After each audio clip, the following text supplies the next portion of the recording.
Hi welcome to Yoyo TV. Kesineni Nani రాజకీయాల్లో పెద్దగా పరిచయం అక్కర్లేని పేరు, అలాగే ఎవరికి అర్థం కాని సబ్జెక్ట్ కూడా. కేశినేని నాని ఎప్పుడు ఏం మాట్లాడతారో ఆయనకే తెలియదు. వైసీపీ వేవ్లోనూ టీడీపీ నుంచి గెలిచిన ముగ్గురు ఎంపీల్లో ఒకరిగా నిలిచి విజయవాడ మీద తన పట్టు ఏంటో చాటుకున్నారు నాని. అయితే ఆ తర్వాత కొంతకాలం ఆయన టీడీపీ మీద అసంతృప్తితో కనిపించారు. వైసీపీకి వెళ్తారేమో అనే ప్రచారం కూడా జరిగింది. అదే సమయంలో ఆయన తమ్ముడు పొలిటికల్గా యాక్టివ్ కావడంతో నాని బై బై చెప్పడం దాదాపు ఖాయం అనుకున్నారు అంతా. అయితే ఇప్పుడు సీన్ మారింది. తాను పార్టీ మారేది లేదని పదే పదే చెప్తున్న నాని ఈ మధ్య డైలాగుల్లో ఘాటు పెంచారు. రోజుకో స్టేట్మెంట్తో నాని పిచ్చెక్కిస్తున్నారు. ఏ రోజు ఎవరిని టార్గెట్ చేస్తారో అర్థం కాని పరిస్థితి.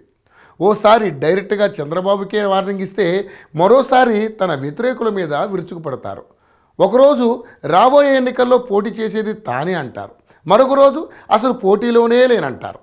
ఇండిపెండెంట్గా నిలిచినా గెలుస్తా అని ఇంకోసారి అంటారు. దీంతో నాని తీరు ఇప్పుడు కొత్త చర్చకు కారణమవుతోంది. అయితే న్యూ ఇయర్ను కూడా సంచలన వ్యాఖ్యలతోనే మొదలుపెట్టారు నాని. రాబోయే ఎన్నికల్లో తాను కానీ తన కూతురు శ్వేత కానీ విజయవాడ పశ్చిమ నుంచి పోటీ చేయడం లేదని అన్నారు. అయితే కొన్ని కబంధ హస్తాల నుంచి పశ్చిమ నియోజకవర్గానికి విముక్తి కల్పించేందుకే ఇన్ఛార్జిగా వచ్చారని చెప్పారు.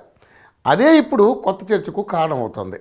పశ్చిమ నియోజకవర్గంలో కబంధ హస్తాలు ఎవరా అన్నది ఆసక్తికరంగా మారింది.